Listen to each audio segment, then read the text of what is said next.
lang ang kamatis ni Manay. Hinog na. Huli na natin. Ito niyo ba yung kamatis? Pitasin na natin ang kamatis ni Manay. Ito siya guys. Oh. Uy, nalaglag yung isa. Oh no. Nasaan ka na? Natrip yung kamatis. Hulog siya. Ano mo na?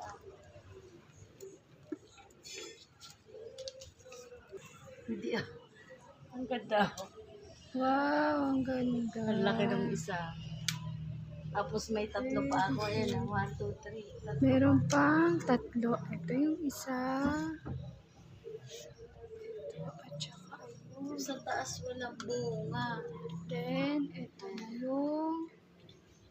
Wow, ang ganda ng kulay. Ayan, ang ganda ng kulay. Ayan na. Guys, nakapag-harvest na si Manay ng kamatis. Ayan o, 2 kilo.